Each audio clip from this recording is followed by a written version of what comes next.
À une époque très lointaine, des hommes ont dressé des menhirs un peu partout dans le monde. D'où venaient-ils et à quoi servaient ces mystérieuses pierres levées?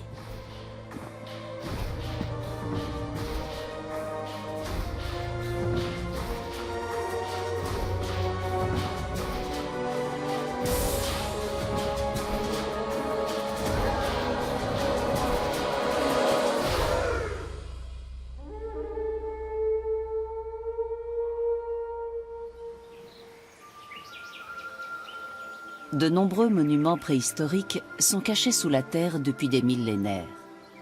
Ils ont été ensevelis délibérément par leurs bâtisseurs. Certains sont mis au jour par le vent ou les vagues.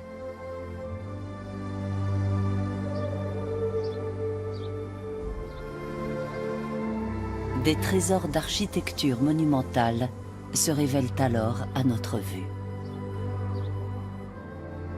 Les mégalithes sont des structures en pierre érigées par l'homme bien avant les pyramides. C'est une prouesse technique et logistique qui symbolise l'impossible. On trouve des mégalithes dans de nombreuses parties du monde. Partout, ils traduisent la même aspiration à l'élévation. À Malte, ce sont de véritables temples. L'emplacement géographique exceptionnel et le caractère monumental de ces structures indiquent, selon moi, qu'elles n'ont pas été érigées pour un usage domestique, mais cultuel.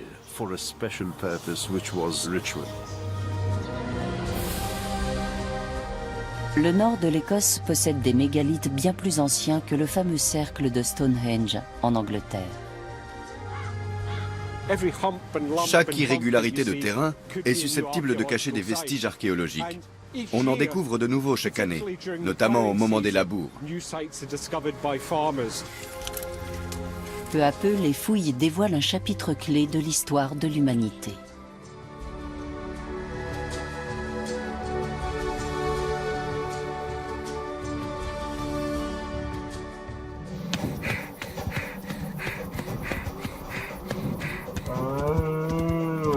L'Europe a été peuplée de chasseurs-cueilleurs jusqu'à ce qu'une révolution s'opère il y a 12 000 ans.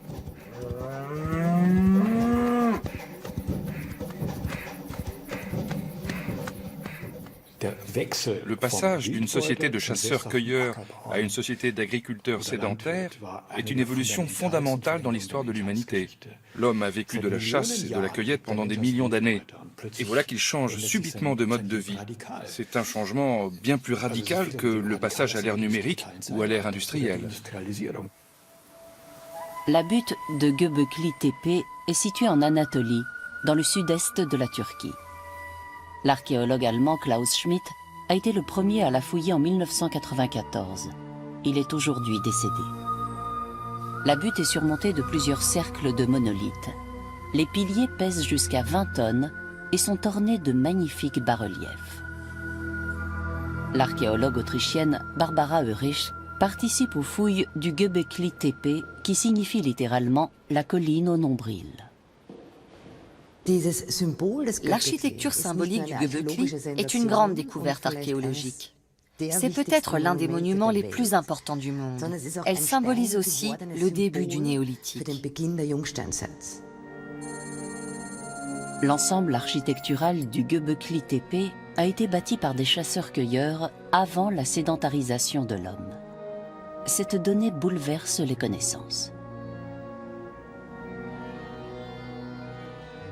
Au Göbekli, on découvre une civilisation, une société dont on ignorait tout. C'est une société très ancienne, et malgré cela, on peut en comprendre certains aspects. La figure du lion bondissant, par exemple, nous apparaît menaçante à nous aussi. Parce que c'est sûrement comme cela que les bâtisseurs du Göbekli la voyaient il y a 12 000 ans.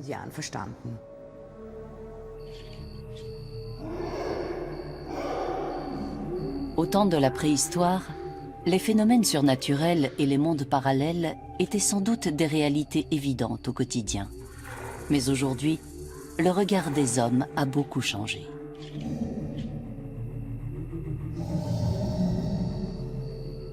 La grue symbolise peut-être l'air qui relie la terre au ciel. Le scarabée et le serpent se retrouvent dans de nombreuses mythologies. L'homme préhistorique vit dans un monde animal chargé d'énergie. Il ne voit pas de frontières marquées entre l'ici-bas et l'au-delà. Mais pour le reste, son système de pensée demeure un mystère.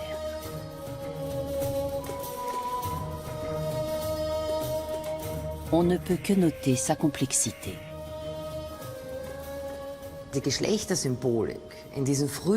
La symbolique des sexes est évidemment très complexe dans les phases initiales du Göbekli. On ne peut faire que des supputations. Il nous manque les nombreuses représentations féminines qu'on trouvera plus tard. On peut donc en déduire que les femmes ne jouaient pas un rôle central dans cette structure cultuelle.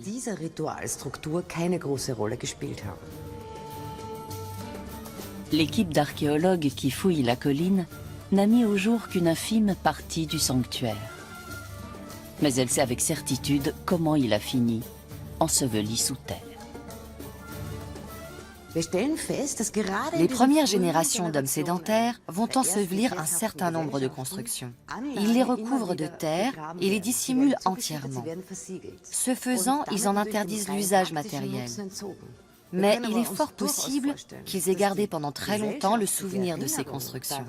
Ce n'est pas un hasard si la colline est restée inoccupée durant des millénaires. Les premiers agriculteurs ont peut-être enterré les mégalithes pour signifier qu'ils rejetaient le système de pensée de leurs prédécesseurs.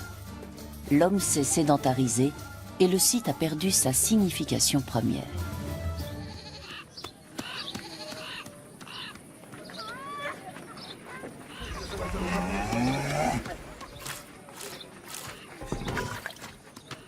Le musée de la préhistoire de Halle en Allemagne est consacré à cette période.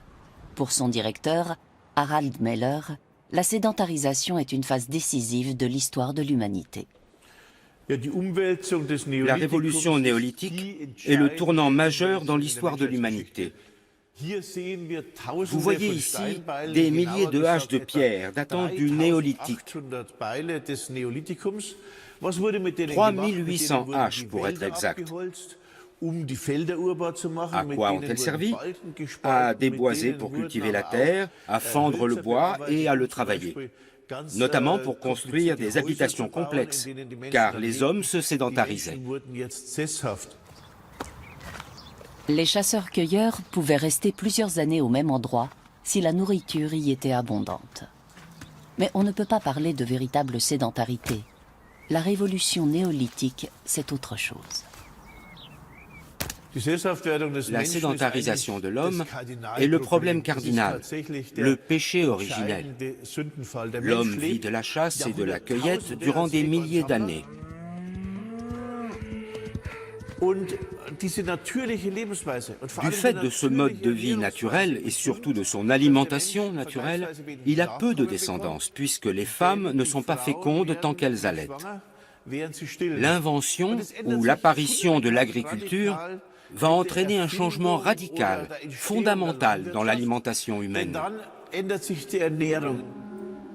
Les céréales fournissent des glucides à profusion. Le bétail fournit la graisse et la viande. L'être humain ingérant plus de graisse, les femmes peuvent être enceintes quasiment chaque année, ce qui conduit à une explosion démographique.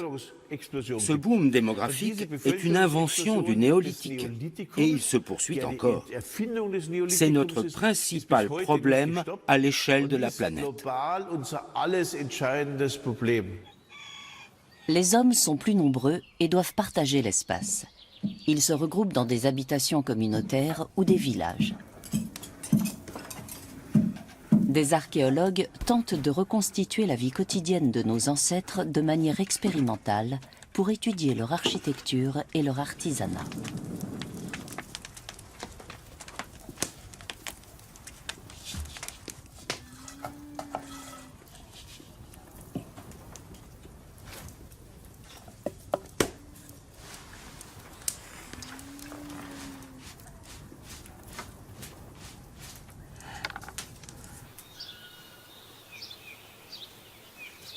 Wolfgang Lobisser et Marco Preseger nous présentent les résultats de leurs travaux. Marco porte le même sous-vêtement qu'Ötzi. C'est un tissu en lin qui passe entre les jambes et qui est fixé à la taille par une ceinture. On peut supposer que les hommes du néolithique ont porté ce type de sous-vêtement assez tôt.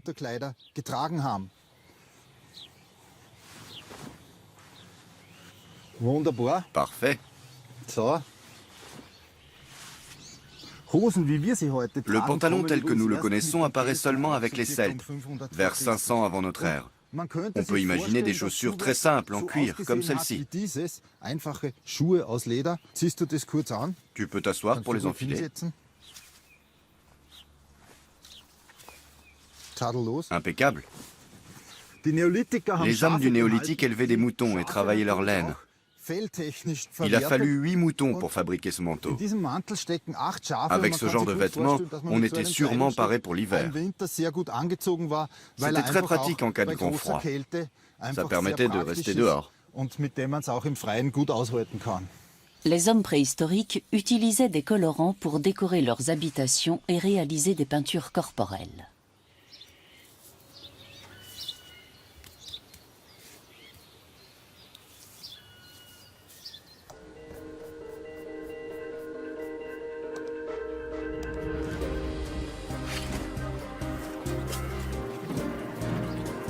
L'archéologie consiste à reconstituer le puzzle de la préhistoire à partir des vestiges qu'on met au jour avec d'infinies précautions.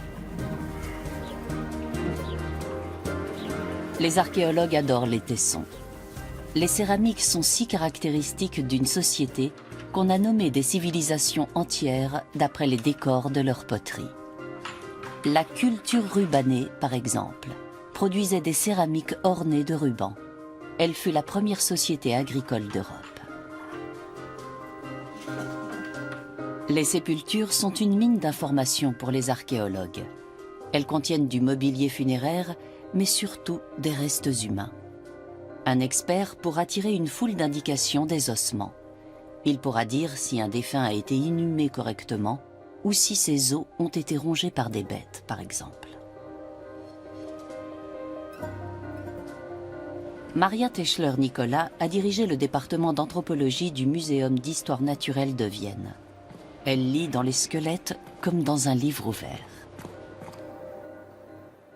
On peut déceler un manque de vitamines ou un stress, par exemple. Cela nous permet de reconstituer les conditions de vie et d'alimentation des hommes préhistoriques.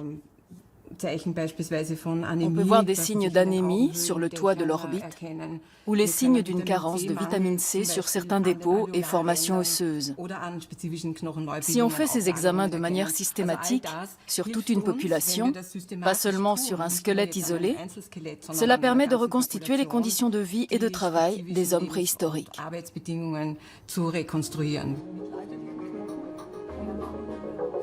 La datation des vestiges est une étape cruciale.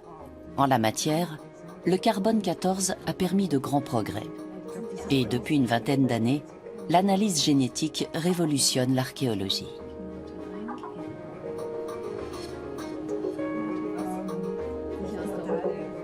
Aujourd'hui, on est capable d'analyser des restes d'ADN humain ou animal vieux de plusieurs milliers d'années. L'étude de l'ADN du bétail peut ainsi fournir des données sur la répartition des fermiers néolithiques. Joachim Burger est spécialiste de biologie moléculaire. Les toutes premières analyses portaient sur l'ADN d'animaux domestiques. Elles ont montré que les vaches iraniennes étaient les ancêtres de toutes les vaches européennes.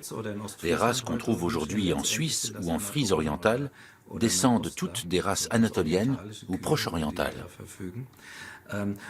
Les vaches ont migré, et les autres animaux aussi, comme on l'a montré par la suite. On s'est alors demandé si les hommes n'ont pas migré eux aussi.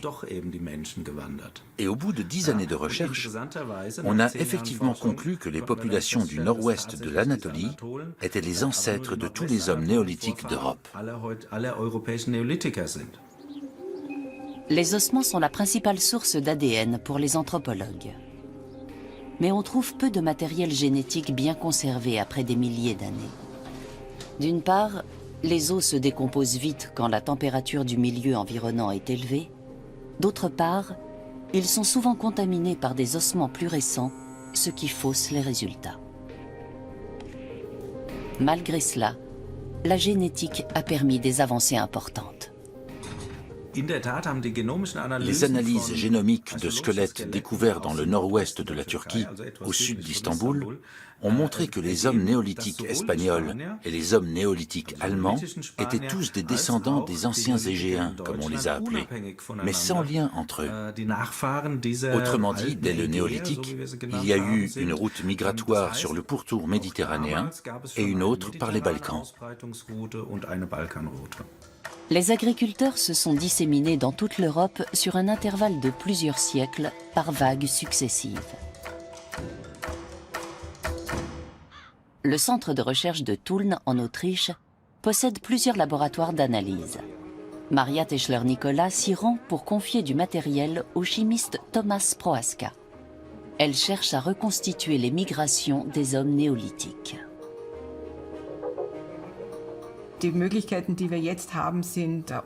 Aujourd'hui, on dispose de méthodes d'analyse bien plus performantes qu'il y a 20 ans. On a des méthodes invasives et non invasives. En anthropologie, on utilise beaucoup l'analyse isotopique depuis une quinzaine d'années pour reconstituer des changements de résidence ou des déplacements de population à la préhistoire. Le chimiste analyse une dent vieille de 5000 ans. La composition de l'émail ne se modifie plus après l'enfance. Elle peut donner des indications sur la région dans laquelle un individu a grandi. On emploie la même méthode dans le contrôle alimentaire pour vérifier que l'origine d'une fraise est conforme aux indications fournies par le distributeur, par exemple. L'analyse isotopique permet de déterminer l'origine ou la provenance de tout être vivant, aussi bien des végétaux et des animaux que des hommes.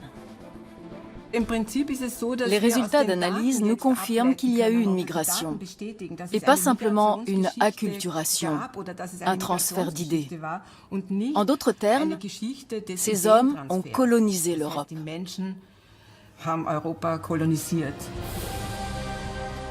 On a trouvé très peu de traces des chasseurs-cueilleurs qui ont peuplé l'Europe pendant des millénaires, avant sa colonisation au néolithique. Ils ont sans doute été chassés ou assimilés par les nouveaux groupes. En d'autres termes, les populations autochtones de l'Europe ont disparu au profit des migrants proche-orientaux. Mais qu'est-ce qui a attiré ces derniers en Occident ?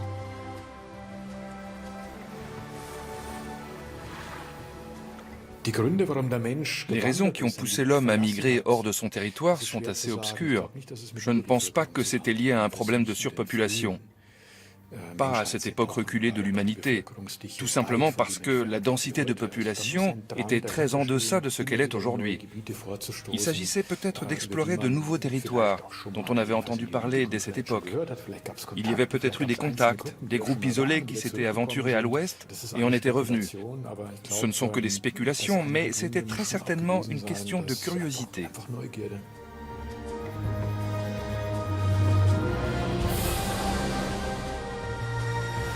Les chasseurs-cueilleurs sillonnaient la mer comme nous sillonnons aujourd'hui les terres.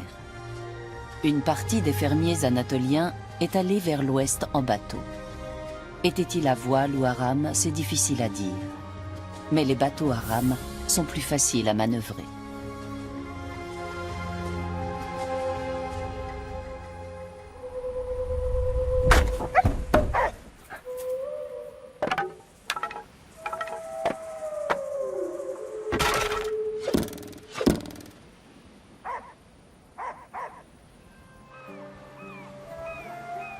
Les explorateurs se répandent peu à peu en Méditerranée.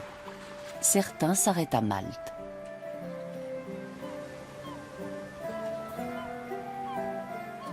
Situé à quelques 80 km au sud de la Sicile, l'archipel de Malte compte aujourd'hui 3 grandes îles habitées, Malte, Comino et Gozo.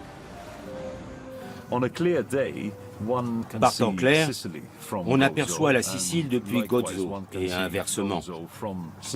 On peut donc supposer que les populations siciliennes étaient relativement curieuses à l'égard de cette terre qu'elles voyaient à l'horizon.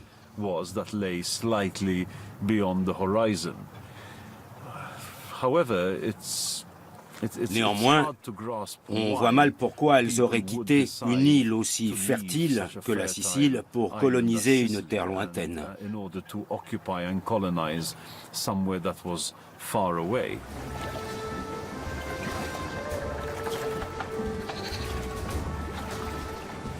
Des hommes d'Anatolie sont peut-être partis en éclaireurs, suivis ensuite par leurs tribus.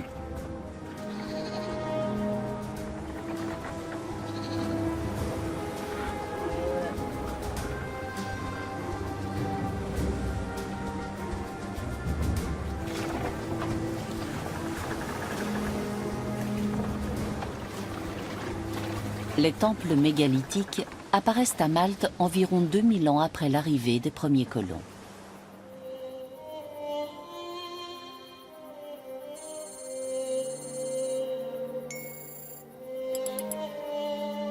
À l'heure actuelle, ces constructions monumentales posent plus de questions qu'elles n'apportent de réponses. Ces pierres de taille en calcaire, qui pèsent jusqu'à 20 tonnes, risquent de tomber en poussière avant qu'on ait élucidé leur mystère. Timmy Gambin les photographie pour tenter de sauver ce qui peut encore l'être.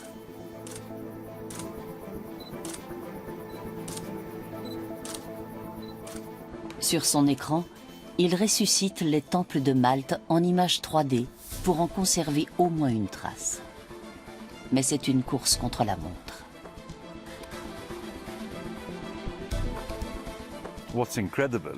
Aussi incroyable que cela paraisse, l'érosion des vestiges a été plus rapide au cours des 70 dernières années qu'au cours des 45 siècles précédents.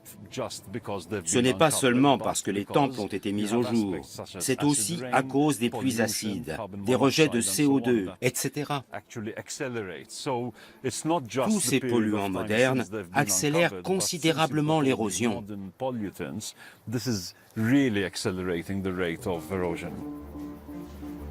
Sur l'île de Malte, les vestiges du temple de Agarkim attirent les touristes. Une bâche les protège de l'érosion par le soleil, la pluie et le vent.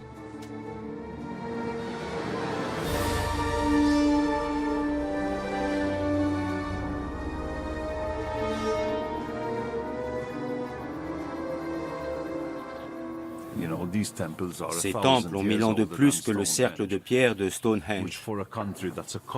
C'est très important pour Malte, qui était une colonie britannique, parce que cela signifiait que notre néolithique était antérieur de 1000 ans à celui de la puissance qui nous dominait. En quelque sorte, ces monuments ont pris une dimension politique.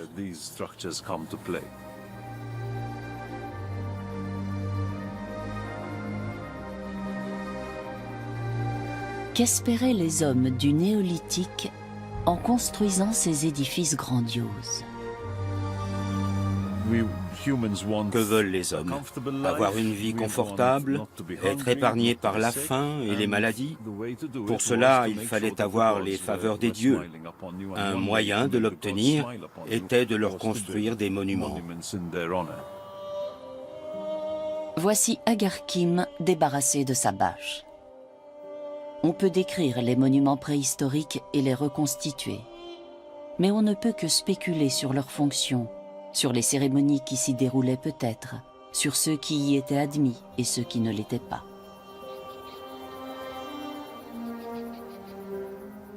Il y a une séparation très nette entre l'espace intérieur et l'espace extérieur.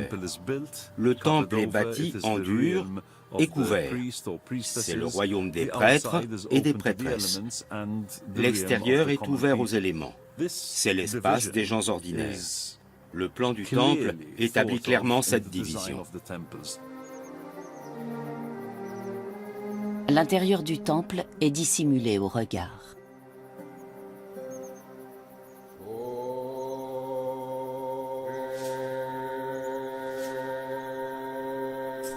Mais une ouverture dans la pierre permet une liaison acoustique avec l'intérieur. Les archéologues l'appellent le trou de l'oracle. Quel dieu les Maltais vénéraient-ils? Quelles offrandes leur faisaient-ils?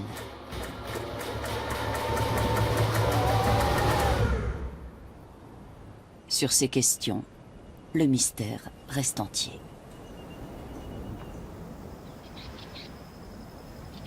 Les temples de Malte ont été utilisés durant 2000 ans, puis ils ont été abandonnés. Pourquoi ? C'est difficile de trouver une certaine constance. C'est d'ailleurs typique des cultures préhistoriques. On n'a pas d'institutions qui se transmettent de génération en génération, comme l'écriture, la prêtrise ou la dynastie, qui sont essentielles dans l'évolution culturelle. Tant qu'on n'atteint pas cette phase, les civilisations ne durent pas. Les civilisations préhistoriques ne durent jamais.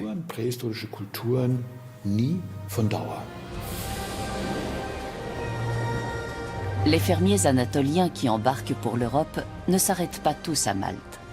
Certains poursuivent leur route au-delà de la péninsule ibérique et colonisent la Bretagne.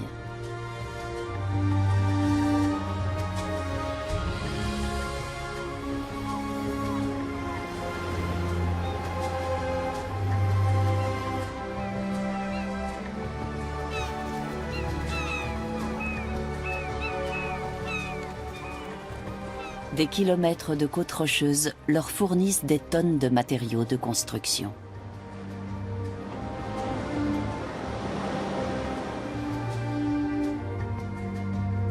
Fascinés par la pierre, ils bâtissent une civilisation qui demeure l'une des plus grandes énigmes du début du néolithique.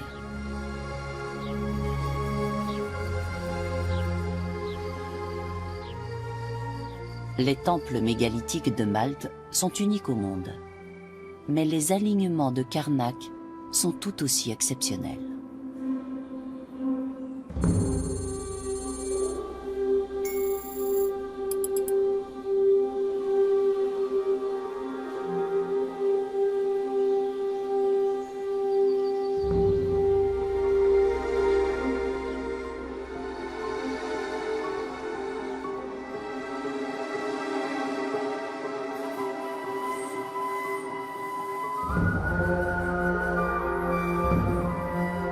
La Bretagne possède tellement de mégalithes que les Bretons ont inventé des mots pour les désigner. Menhir signifie longue pierre. Et dolmen, probablement table de pierre. Le dolmen est un monument funéraire composé d'une dalle de pierre surmontant 2 piliers. Beaucoup d'archéologues sont fascinés par ces étranges vestiges préhistoriques. Serge Cassen est l'un d'eux. Ce qui est certain, c'est que cet aspect monumental, quels que soient les observateurs, quels que soient les curieux qui vont visiter les alignements de Karnak, joue sur cet étonnement de l'intelligence, sur le fait que cette architecture, cette monumentalité impose le respect et subjugue l'imagination. Donc on est vraiment au cœur de ce qu'est la monumentalité.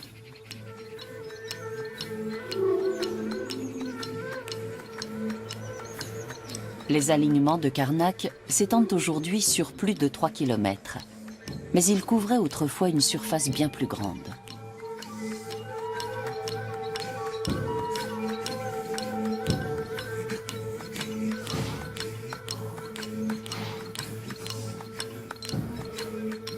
Chaque pierre est différente et recèle son propre mystère.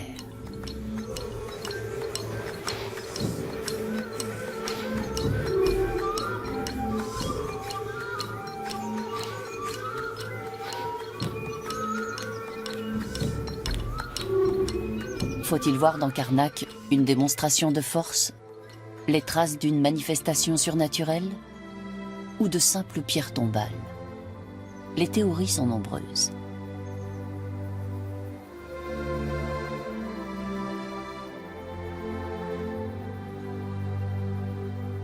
Ce n'est pas une architecture vernaculaire, ce n'est pas une architecture domestique. On n'en connaît pas vraiment la fonction, mais il faut vraiment la définir en tant qu'élément d'architecture. Les alignements partent de la côte pour s'enfoncer dans les terres. Montrent-ils un axe? Une voie? Et si oui, où mènent-ils? Karnak nous montre un aspect qui est vrai pour tous les monuments mégalithiques. Il s'agit d'une structuration et d'une sacralisation de l'espace. On le voit particulièrement bien avec les alignements. C'est un agencement visible de l'espace à des fins religieuses.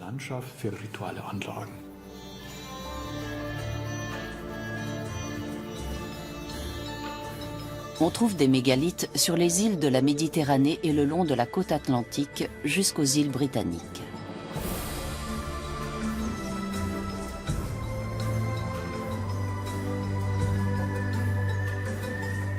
On peut en voir également sur les côtes de la mer du Nord et de la Baltique.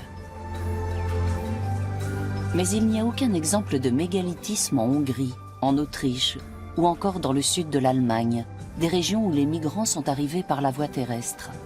Pourquoi ?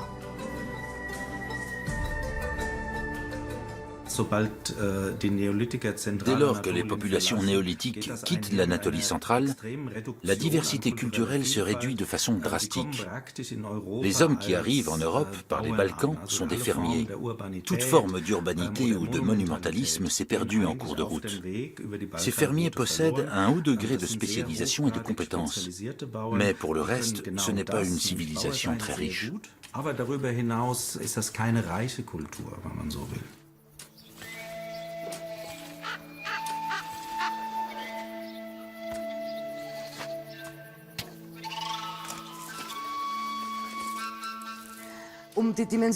Pour donner des repères chronologiques, entre le croissant fertile et l'Autriche, il y a un intervalle de près de 5000 ans.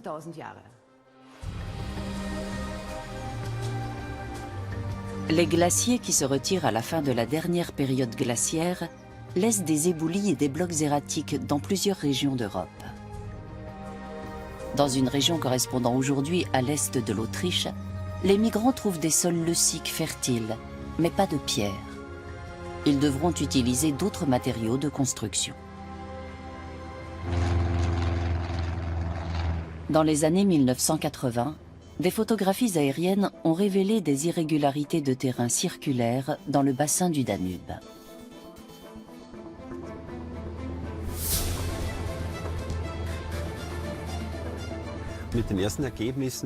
Les photos aériennes et les premières fouilles ont montré qu'il s'agissait de monuments vieux de 6500 ans.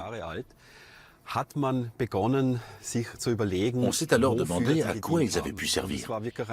Il y a eu beaucoup de discussions à ce sujet vers le milieu des années 1980. Certains imaginaient des places fortes, d'autres des lieux de rassemblement, d'autres encore des temples ou des enclos à bêtes.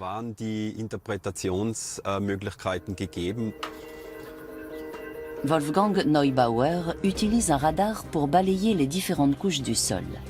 Il peut ainsi repérer des vestiges archéologiques enfouis sur de vastes étendues sans avoir à donner le moindre coup de pioche. Dans le bassin du Danube, l'examen a révélé la présence de fosses, de portes et de palissades. Wolfgang Neubauer sillonne le monde entier avec son appareil. À Stonehenge, il a découvert à côté du fameux cercle de pierre une nouvelle architecture.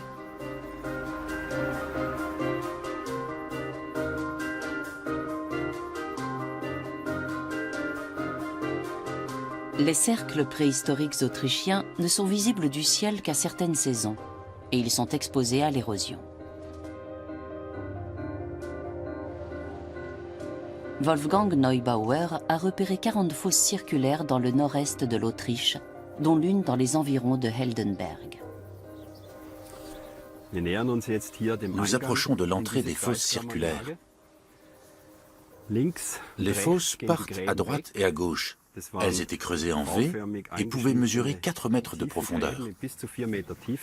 C'était certainement très impressionnant quand on y pénétrait. La forme circulaire est visible sur les photographies aériennes et les images radar, mais elle n'est pas visible quand on est au sol.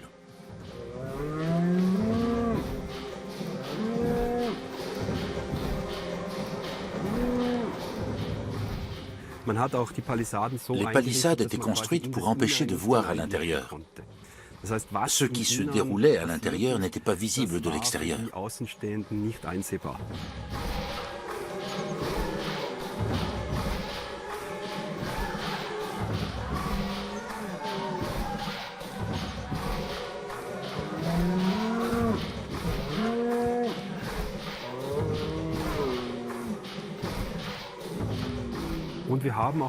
L'acoustique était très particulière.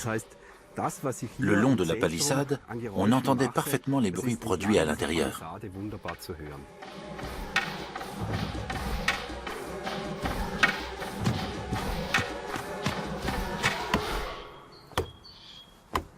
Ces lieux d'exception avaient plusieurs fonctions. Leur construction impliquait des travaux collectifs qui soudaient la communauté. En 2005, Wolfgang Lobisser et son équipe ont reconstitué une fosse circulaire près de Heldenberg. Ils n'ont utilisé que des outils en pierre et des matériaux disponibles à la préhistoire, à savoir du bois, des os et des fibres végétales. Conclusion de l'expérience, pour qu'un village de 200 habitants se dote d'une fosse circulaire, il fallait qu'une trentaine de personnes y consacrent 2 à 3 années de labeur, en plus des travaux agricoles. À cela s'ajoutaient les travaux préparatoires, qui duraient sans doute tout aussi longtemps, puisqu'il fallait fabriquer chaque outil.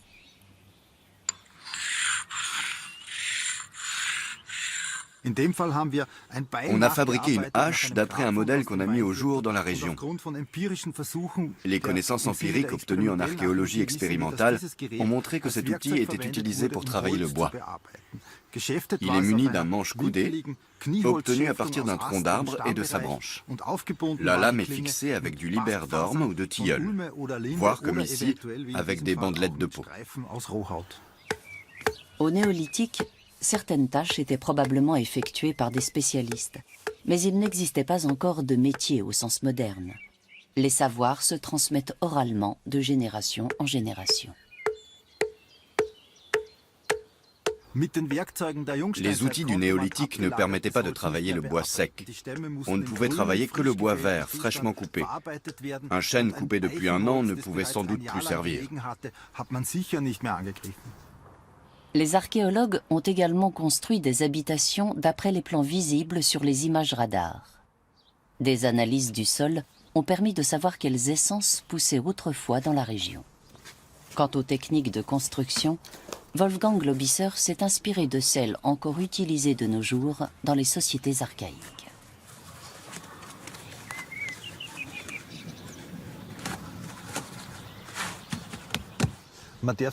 Pour construire une habitation de ce type, il fallait 12 à 16 000 mètres de cordes.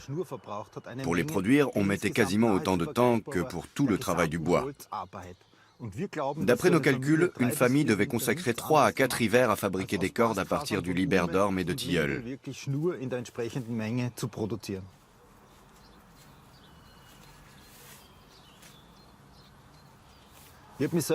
J'ai moi-même passé une journée entière à fabriquer une corde de ce type.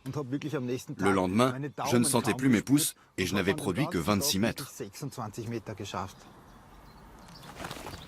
Certains jours, les archéologues présentent au public l'artisanat néolithique dans le petit village reconstitué de Heldenberg.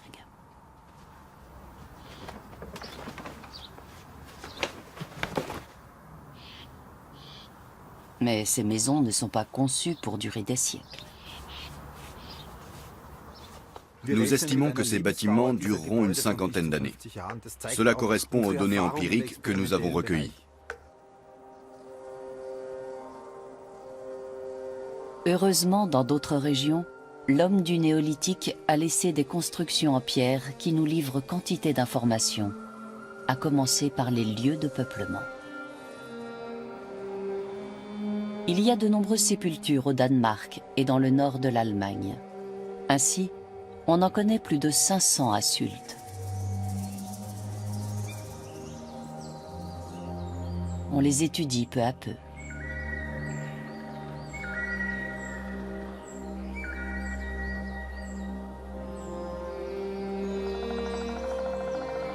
Ces architectures de pierre duraient dans le temps. beaucoup ont été utilisés pendant plusieurs siècles.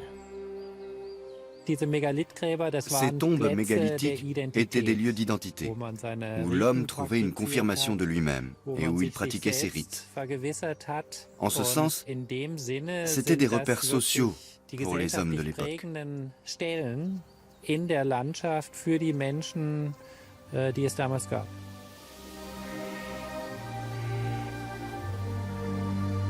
Les sépultures sont très révélatrices d'une société et de sa cohésion.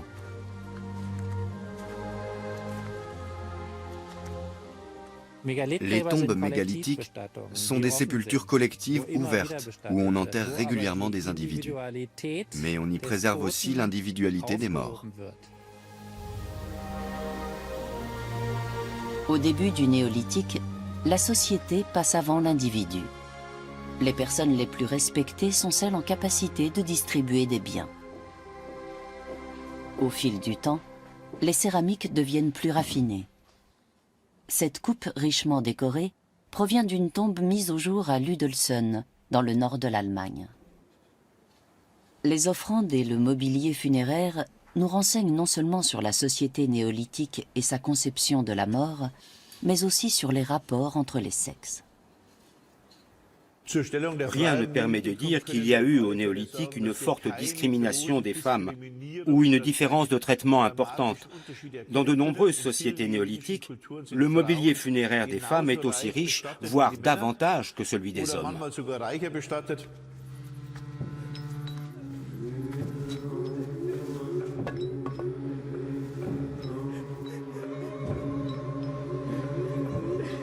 Mais le mobilier funéraire permet-il vraiment de connaître le rôle dévolu aux femmes dans la société néolithique?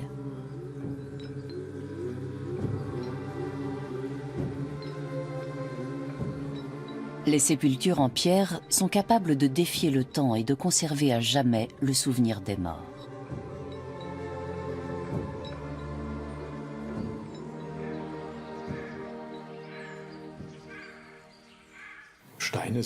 La pierre est le premier élément dont on dispose pour reconstituer l'architecture aussi bien des temples que des tombes.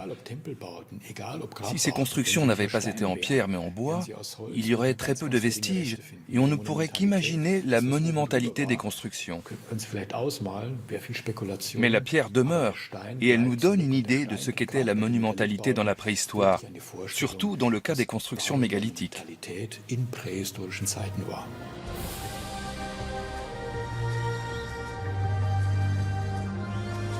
Au nord de l'Écosse, on a découvert dans les îles Orcades des vestiges mégalithiques d'une grande richesse.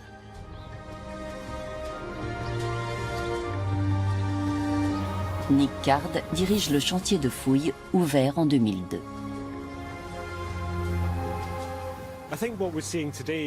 On ne voit que la pointe de l'iceberg par rapport à ce qui existait il y a 5000 ans.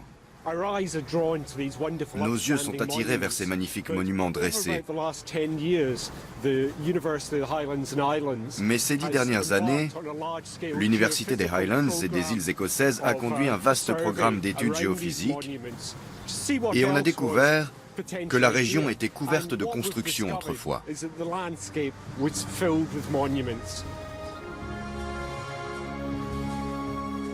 On a trouvé des sanctuaires, des habitations, des tombes. Le nombre et la variété des vestiges néolithiques des Orcades sont uniques au monde. Les plus notables sont le tumulus de Mesho,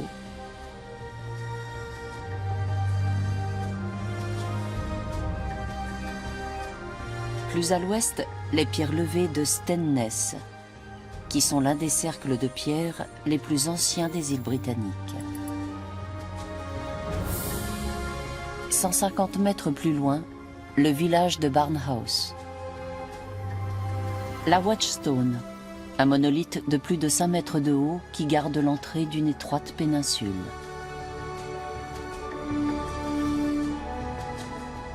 Et enfin, sur cette péninsule, le Ness de Brodgar, l'un des plus grands temples néolithiques connus. Un autre site néolithique majeur a été découvert à proximité immédiate de l'océan.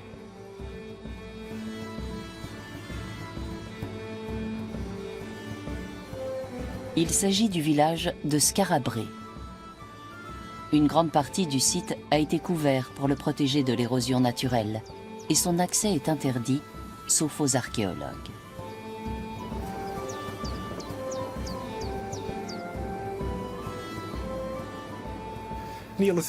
Les hommes néolithiques n'étaient pas différents de nous.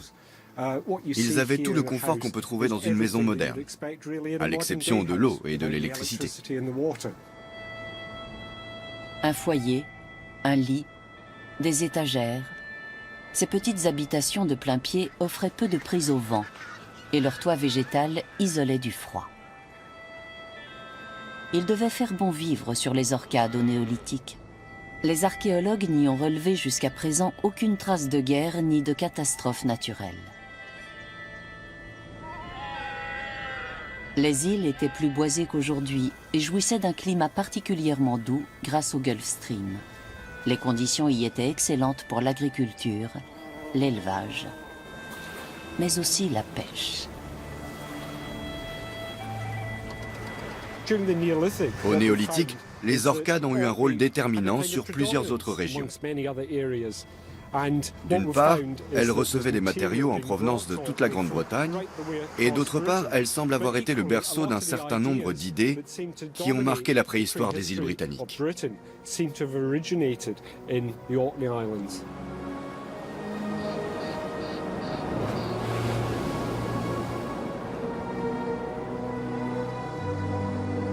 Le cercle de pierre des Orcades a-t-il été le modèle des autres cercles des îles britanniques? Aujourd'hui, on est capable de retracer les migrations.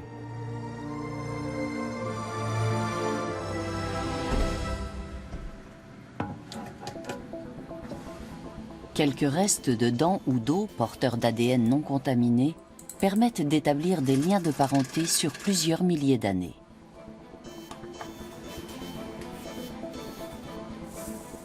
On a ainsi établi que les populations néolithiques d'Europe descendaient des anciens Anatoliens. Mais ce n'est pas tout.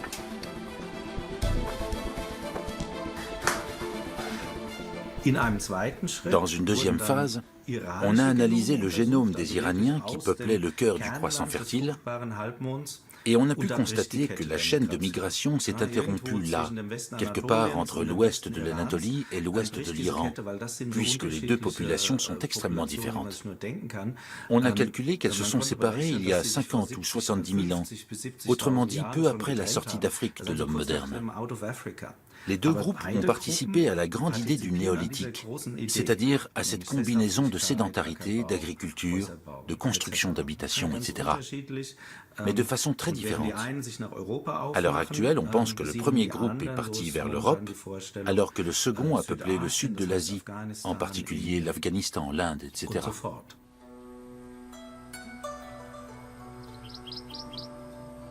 La révolution néolithique s'est donc diffusée sur deux voies similaires mais distinctes, l'une vers l'Occident et l'autre vers l'Orient.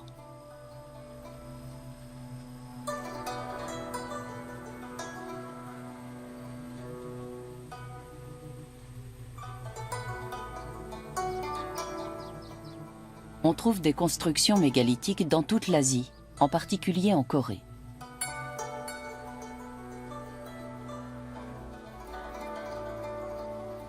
Dans ce pays, les astres occupent une place importante dans la mythologie et l'homme a gravé des constellations d'étoiles sur des mégalithes jusqu'à une époque assez récente. Malheureusement, leur datation est difficile car plusieurs périodes peuvent être présentes sur une même pierre.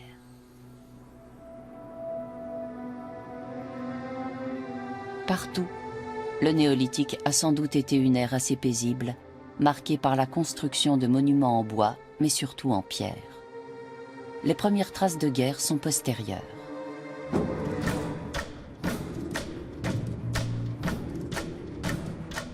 Les rapports humains changent à l'âge du bronze. Les hommes accordent davantage d'importance aux possessions matérielles et les hiérarchies sociales apparaissent. On a trouvé la trace de villages entièrement rasés par des pilleurs. À la fin du néolithique, on assiste à une forte montée de la violence. Les hommes deviennent des guerriers. Il faut savoir que les chasseurs-cueilleurs ne sont pas des guerriers. Ils ne trouvent pas la mort à la guerre. Il n'y a pas de guerre dans les sociétés de chasseurs-cueilleurs. Il n'y a que des agressions.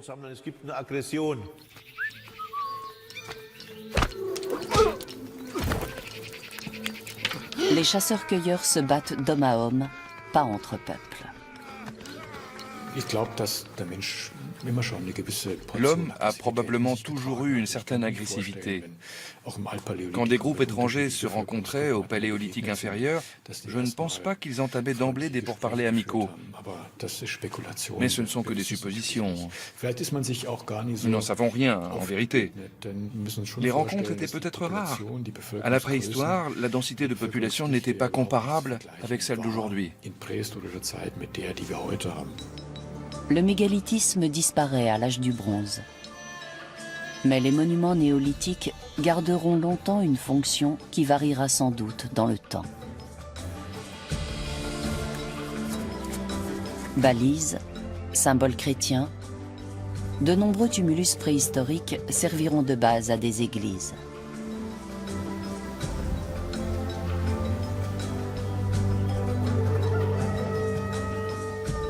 Les pierres feront aussi d'excellents matériaux de construction. De nos jours, les églises, les mosquées et les synagogues ont remplacé les temples de nos ancêtres.